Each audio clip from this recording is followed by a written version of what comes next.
আমরা তিন ভাই তিন ভাগে কোরবানি দেই। এক ভাইয়ের অবস্থা ভালো, তাই সে বেশিরভাগ টাকা দেয়, আর আমরা অল্প কিছু পরিমাণ শরিক হই। তাহলে কি আমাদের কোরবানি আদায় হবে কিনা? এটা একটা গুরুত্বপূর্ণ প্রশ্ন। কোরবানি দেওয়ার ক্ষেত্রে বিশেষ করে যখন ভাই ব্রাদাররা মিলে কোরবানি দেন, তখন এরকম পরিস্থিতি তৈরি হয়। একটা গরুর দাম ধরেন 70,000 টাকা, তো এক ভাই তার উপার্জন অনেক কম, সেজন্য সে 5,000 টাকা দিচ্ছে, আর বাকি টাকা যেটা আছে সেটা হয়তো বাকি ভাইরা দিচ্ছে।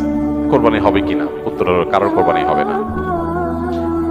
কোরবানিতে যে কোনো একটা পূর্ণ অংশ নিতে হবে। 7 ভাগের একটা পরিপূর্ণ অংশ, 7 ভাগের 1 ভাগ, 7 ভাগের 2 ভাগ, 3 ভাগ, 4 ভাগ, সর্বনিম্ন 1 ভাগ নিতে হবে।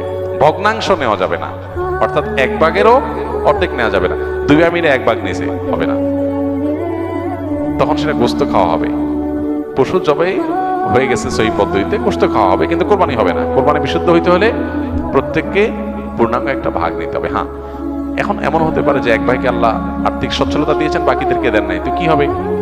তখন সচ্ছল যিনি, তিনি তার পক্ষ থেকে কোরবানি দিয়ে বাকি সবার পক্ষ থেকে দিবেন, যে ঠিক আছে তোমার পক্ষ থেকে একটা শেয়ার, তুমি টাকা দিলা না, আমি তোমারটা দিয়ে দিলাম, এটা হতে পারে। অথবা আরেকটা হতে পারে যে ঠিক আছে তুমি অল্প টাকা কামাই করছো, মাত্র 5,000 টাকা আছে, তুমি টাকা না দিলে তোমার কাছে ভালো লাগতেছে না, তুমি টাকা দিলে তোমার কাছে খুশি হবে, তো সেক্ষেত্রে 5,000 টাকা তুমি আমাকে দিয়ে দাও, এটা কোরবানির শেয়ার না। আমি কোরবানিতে এটা লাগাবো, সেটা ভিন্ন বিষয়, বাট তুমি শেয়ার হিসাবে দিলে না, এটা হতে পারে।